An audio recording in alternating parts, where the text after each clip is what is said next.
Today I'm going to walk you through the pitch in public strategy.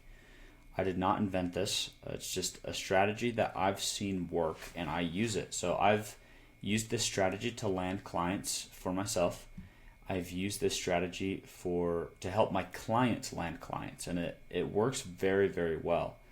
If you are familiar with doing outreach in any way, you know that personalization is one of the best ways to improve the response rate and how positive that response is. And so one way to make a hyper personalized pitch is to go and do research on somebody and break down exactly what they're doing and where they could improve.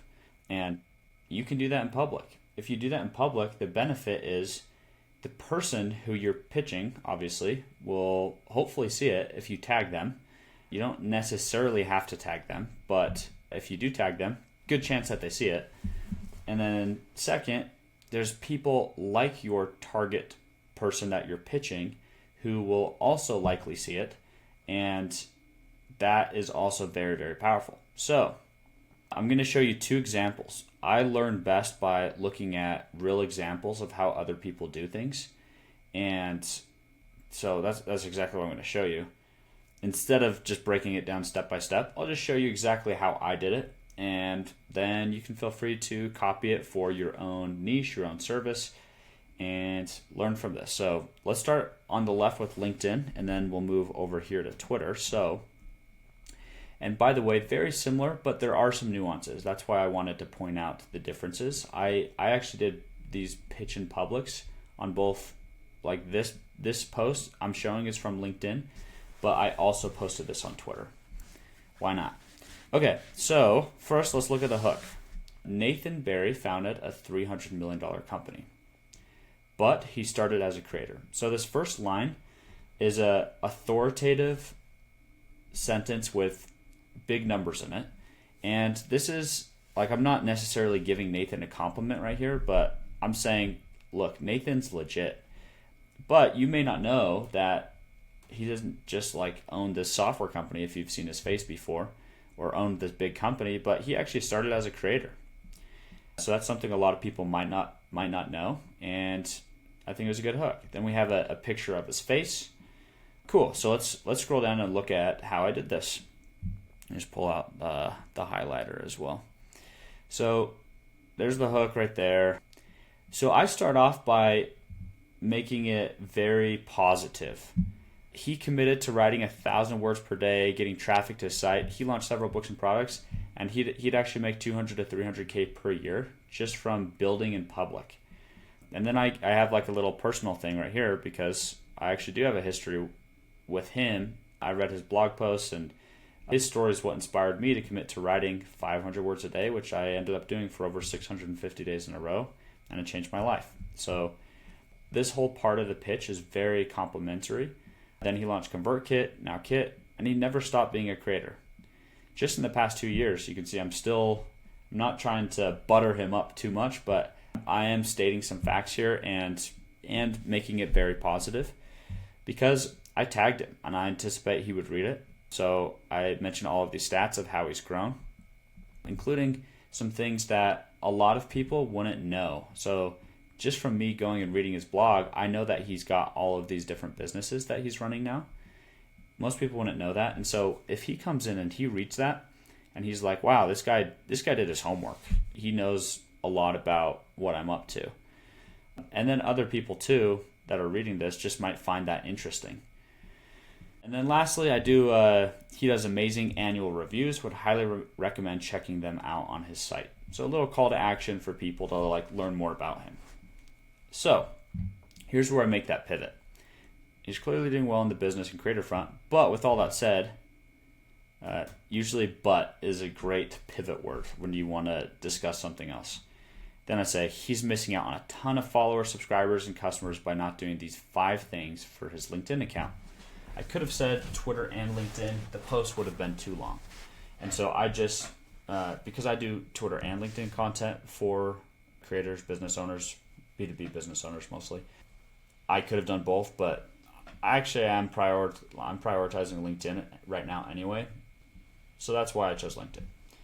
So I guess what I did. I went and I looked at his account, and I basically have a checklist of best practices, and I compared what he's doing with that checklist of best practices, and there were quite a few things that were not optimized. He still has 30-something thousand followers on LinkedIn, so it's not like he's sucking, but he could be doing a lot better. So first off, he's not verified, and LinkedIn claims that you can increase your profile visitors by 60% just by getting verified. So that's an easy upgrade. Second, he wasn't publishing daily. So some days he's posting 4 times a day, treating LinkedIn like Twitter. And then other months he would have like 1 post a week, and it would just be this, I'll get into what it would be. But basically, daily is the ideal cadence on LinkedIn. Some people argue, is it daily Monday through Friday, or is it daily Monday through Sunday? That's where there's maybe some, like, an argument to be made. But basically, Neil Patel did a study, and he was like, if you post 2 times per day, the posts will eat into each other. Some big creators still do this, but most people have, come to the same conclusion that 1 time per day is ideal. If you do less than 1 time per day, you just get a lot fewer impressions and slower growth. If you're wondering, I am the fan of posting on the weekends. It's like more is often better. Not always, but often. 3, not optimizing for LinkedIn. So, because I follow Nathan and I went and looked at all of his accounts, not just his LinkedIn account, I noticed that he just cross-posted from Twitter. He would post something on Twitter, and then either him or someone on his team literally just copy, paste, direct to LinkedIn. It's better than doing nothing, so props to him for that. However, making the content native to the platform is very, very important. And so it's not, if you treat LinkedIn like Twitter, your LinkedIn account won't do as well. Or if you treat Twitter like LinkedIn, it's also not going to do as well. There's a reason why they are different platforms.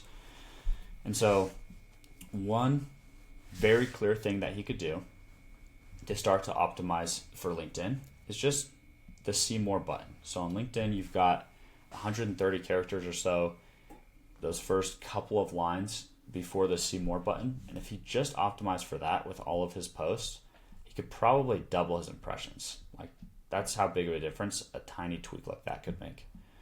So I pointed it out.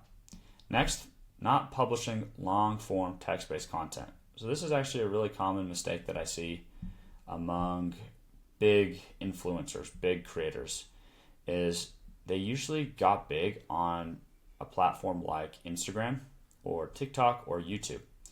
And so they then go and take all their videos and they just, let's throw these on LinkedIn, which again, better to do that than to do nothing. So I'm not critiquing that. The issue that I see is LinkedIn and X are both text-based platforms primarily. Images and media should supplement the text. They shouldn't be the main message. And it's very clear if you go look through the feed on either platform that the best posts that get the most of the right type of engagement, especially, have media and images, but they're always supplementary. So he does weekly interviews with amazing creators like Mark Manson, Ali Abdaal, just really cool people. And awesome that he publishes those clips to his accounts. But he doesn't go into sharing his thoughts and long form text, basically, at all. And maybe not at all, not very often. And this is just a massive area of improvement. Imagine if Mr. Beast, for example, he's a big creator. If he were to go and share detailed, like his thoughts in text, it's very powerful in a different way than just video is. They both have their superpowers, and this is one that, especially for Twitter and LinkedIn, like, people should be leaning into. He also has a ton of content that he's written for years on his blog, newsletter. He has a paid newsletter, like tons of different things, and like pretty easy to repurpose some of that stuff if he's too busy to create net new content. Lastly, not telling his story regularly. And then finally, a few last thoughts, and I just noticed a few other things in this funnel that could be improved, and I mentioned them. I said, thanks for reading. Hope this was helpful. Which of these points resonated most? So you can see I tried to be complimentary. I pointed out great things he's doing and how he can improve.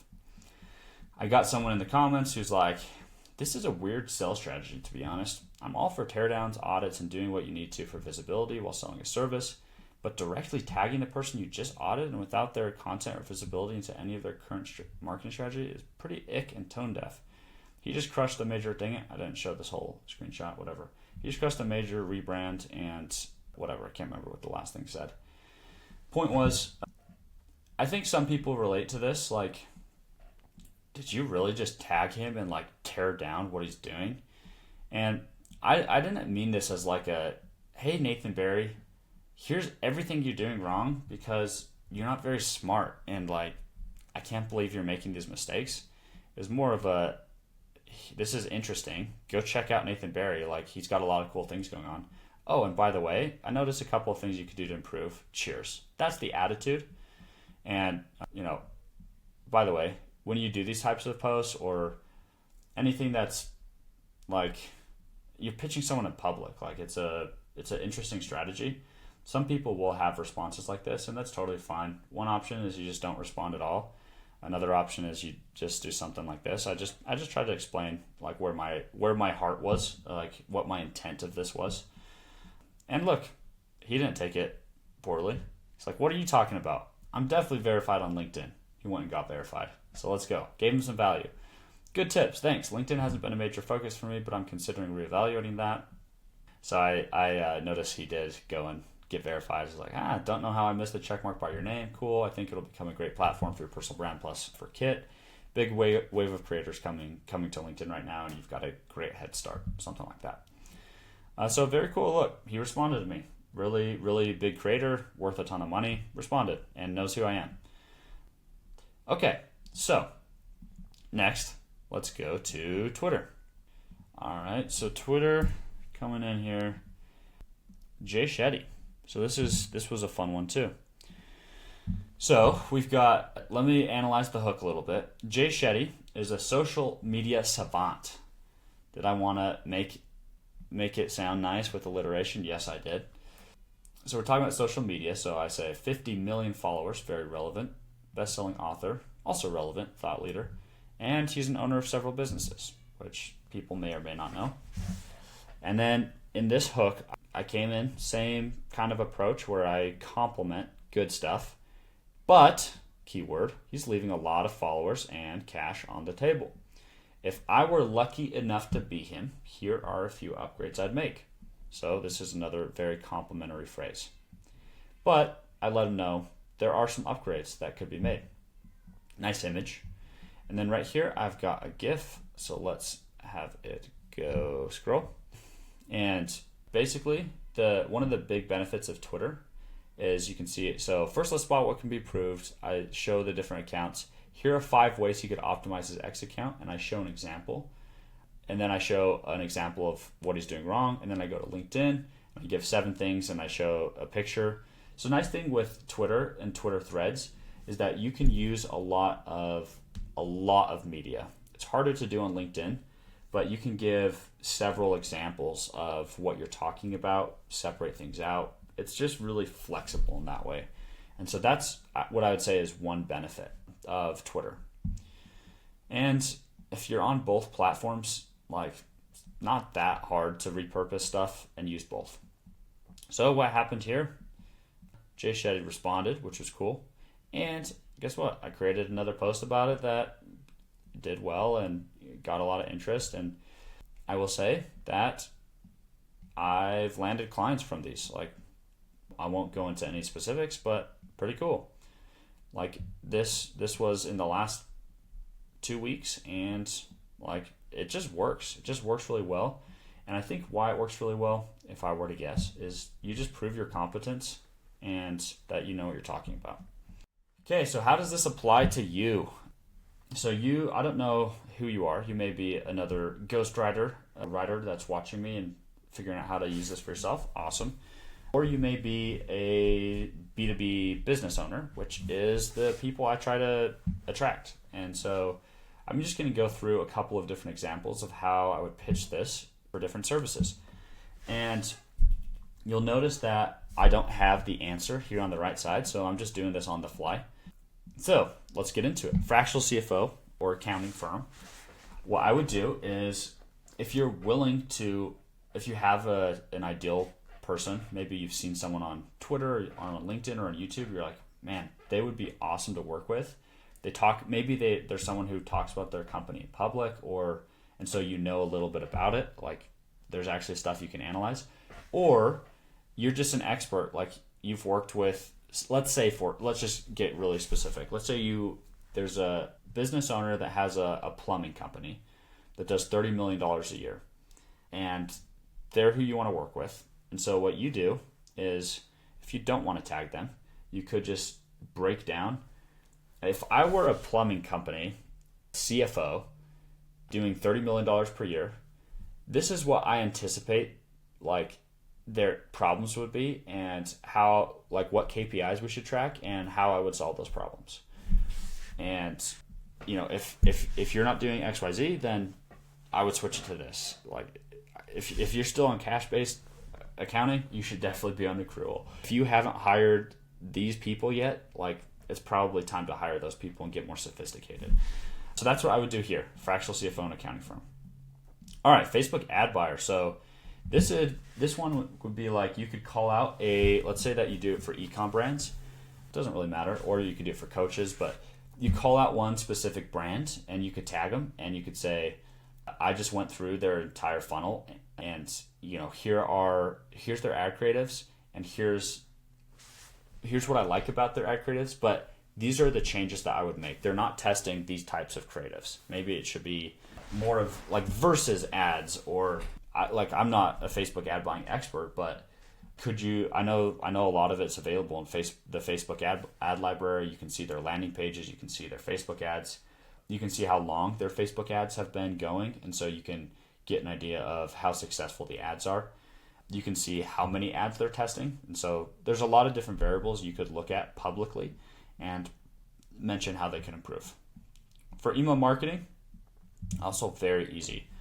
Create a separate Gmail account, like go and subscribe to 50 different brands' newsletters, and look at, as you subscribe, what are the different offers that they have for you to give them your email, and then what does their welcome flow look like, and you can break down welcome flows and tell them how you think they can improve. CRO, which is conversion rate optimization. Basically, let's say you've got an image, a transformation image, where on the left side you have the old landing page, which is their actual landing page. On the right side, you go ahead and do the work and you show an example of what their site could look like. And then you create a post that details the changes that you made, why you made them, and why you think that will improve the conversion rate. For SEO, there's also a lot of tools, Ahrefs, and what's that other big one called? I can't remember. But you can basically go and see how many people are visiting the site, like what's the traffic, where's the traffic coming from, how many backlinks do they have, what articles are ranking, and how much traffic are those articles driving, and like are there gaps, are there keywords that they're not hitting that they could be, that they could get additional traffic from, are there high intent, like low search volume but really high intent keywords, and like go and point those out to, like, tag the company, tag the founder, and point those things out. This is you don't want to do this for probably every client, but if you have an ideal client you'd like to work with, do it for them. Okay, recruiting. So let's say that this is one of the offshore recruiting firms. There's a lot of them. They'll help you place somebody. Ideal scenario is you have some type of information on these businesses. Usually you can find information if you go to LinkedIn, you go to their company account, you can see how many employees they have. So let's say that you find an agency doing $10 million a year and they've got 30 employees. You look at the employees, also public information, and you see that they're pretty much all US based, and you know that there's a lot of talent in the Philippines that could probably help supplement, like for 20% the cost, they could do, 80% of the job, and maybe they could amplify the US based talent. And so you make a pitch in public and say, hey, I see this company, it looks like they're crushing it with everything they're doing. And I noticed that of their of their 30 employees, all 30 are US based, and I think they would really benefit from offshore recruiting. And here's how I think they would benefit. And then give some specific examples of how a company like them benefited from hiring offshore talent and increased their margins, grew their business, whatever it may be. All right, customer service staffing. So this would be like you go to big companies, like 1,000-person employee companies, and you basically handle the customer service function. You put people in, you train them, and then you manage them. So for something like this, I would tag a company and I would tell them. So again, you got to do some research on the front end and figure out where are the issues. So ultimately, that's what it comes down to: is what can you figure out on the front end, and if you can't figure it out on the front end, what guesses, like if you were to speculate from your experience, say that you've helped a 1,000-person SaaS firm manage their customer service, and all of the problems that they have, it's likely that other companies have those problems. And so call it out as if that were the case, and mention that you don't know for sure, but I assume that these are problems, and this is how I would fix them. So there's 10 very different examples, and this is doable for pretty much every niche in some way or form. Very, very powerful way to get leads. Takes time, but it proves your expertise. It's an easy way to make a post that adds value to a lot of people. And even if the person that you tag doesn't respond, there's a lot of people like that person who will still resonate and see this. Plus, if you're in the content game, guess what? I wrote these posts. I used this post on LinkedIn. I wrote it on Twitter. And now I'm making a YouTube video about it. There's so many ways that you can use content you've created in the past. So I hope this was helpful. I am trying to grow my YouTube account. If you can subscribe, if you can share this with someone who might find this useful, I'd really appreciate that. And I'll catch you on the next one.